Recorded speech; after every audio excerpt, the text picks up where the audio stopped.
Hey und willkommen zu meinem 19. Video aus Schwedisch Lappland. Heute ist ein traumhaft schöner Januartag, sogar ziemlich mild, minus 5 Grad. Die ersten Wochen in diesem Jahr waren ziemliches Schiedwetter, muss ich sagen, Lappland-Schiedwetter.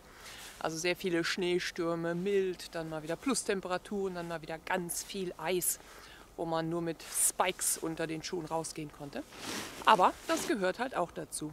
Und ich habe ja letztes Jahr schon erzählt, der Winter ist die Zeit der Pflege, wenn man wieder zur Ruhe kommt, wenn man sich mal eine Auszeit gönnen darf, so wie es die Natur auch tut. Und das passt ganz gut auch zu meinem persönlichen Takt gerade, denn ich habe das Buch beendet. Das heißt, ich habe Ende unter das Manuskript geschrieben und war danach erstmal ein bisschen deprimiert fast, weil ich dachte, oh nein, ein ganzes Jahr war ich jeden Tag draußen in der Natur, habe versucht zu lernen von der Natur, alles aufzusaugen, mir Gedanken zu machen, was gibt uns die Natur mit, und auf einmal ist das alles vorbei. Alles ist geschrieben, was ich schreiben wollte, und ja, da habe ich mich erstmal ziemlich leer gefühlt, muss ich sagen.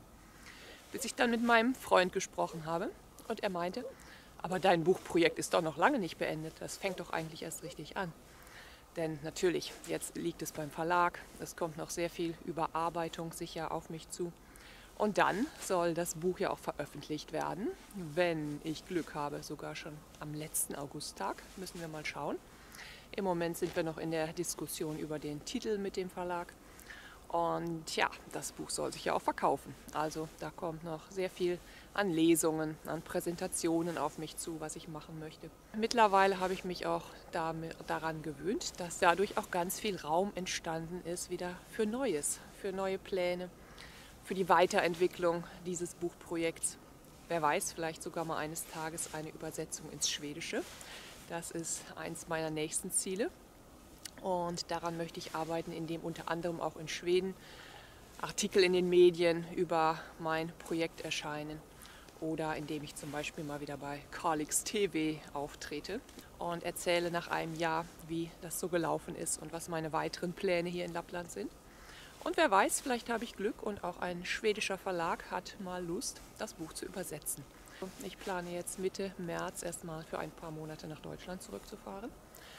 Und werde mal schauen, wie hier alles weiterläuft im Norden mit dem Haus, was ich kaufen möchte, mit den weiteren Plänen hier im Tourismus auch mitzuarbeiten. Da gibt es also ganz viel, was ich noch nicht 100% alles genau geplant habe. Und manchmal macht mich das ein bisschen kribbelig, denn ich bin eigentlich ein Mensch, der sehr gerne plant und sehr gerne eine Liste hat. So, das muss jetzt abgearbeitet werden und das kommt als nächstes und da ist die Deadline für das. Also so habe ich eigentlich immer funktioniert. Aber nach einem Jahr im Takt der Natur denke ich mir auch manchmal, du willst doch von der Natur gelernt haben. Und in der Natur passiert eigentlich immer alles oder das meiste, genau dann, wenn es passieren soll oder darf. Generell geht es immer darum, im Wandel zu sein und diesen Wandel auf sich zukommen zu lassen. Und da ist auch nicht alles immer vorausgeplant, morgen muss es so sein und übermorgen so. Es gibt immer eine gewisse Ungewissheit in der Natur und das ist auch etwas, was ich glaube, fällt den meisten von uns Menschen sehr schwer, mit dieser Ungewissheit auch zu leben, sie zu akzeptieren, nicht dagegen anzukämpfen und etwas erzwingen zu wollen, wenn es noch nicht wirklich bereit dazu ist. Und ich habe versucht, meine Perspektive auch einfach ein bisschen zu verändern und zu denken, okay, alles, was jetzt noch nicht fertig oder klar ist oder bis ins Detail ausgeplant, das lässt einfach auch ganz viel Raum für Entwicklung und für Neues.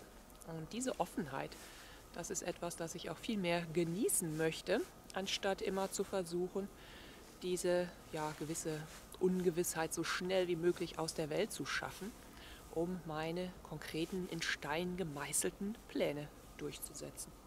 Sondern einfach wirklich Tag für Tag, Woche für Woche, Monat für Monat zu leben und mich ein bisschen leiten zu lassen von meiner eigenen Natur, von meinem eigenen Instinkt, was gerade das Richtige ist, was sich gut anfühlt und was auch einfach geht. Mit diesen Gedanken möchte ich auch euch vielleicht ein bisschen inspirieren und noch ein bisschen neugieriger machen auf den Inhalt meines Buches. Jetzt habe ich erstmal vor, ein kleines Feuer zu machen und Grillwurst, die ich noch im Kühlschrank gefunden habe, zu grillen. An diesem wunderschönen Tag auf einer Insel, die ich für mich alleine habe. Eine ganz kleine, unbewohnte Insel gegenüber von Vaskeri.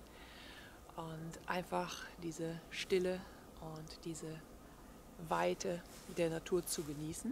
Ansonsten werdet ihr in diesem Video noch ein paar Szenen von Weihnachten sehen, wie ich mit meinen Freunden Maria und Peter und Andrea zusammen Heiligabend gefeiert habe und wie es auch eine kleine Feier für alle in Vaskeri gab, im Volketshus.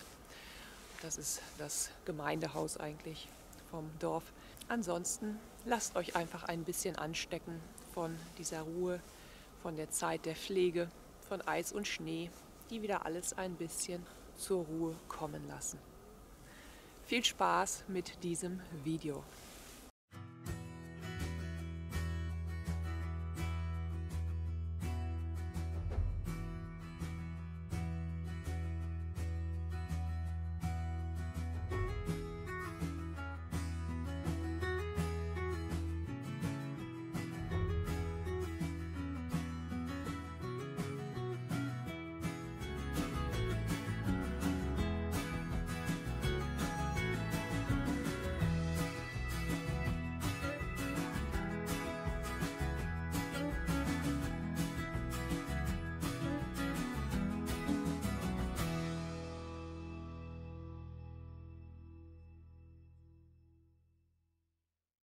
Und hier ist eine Rentierspur auf dem Meer.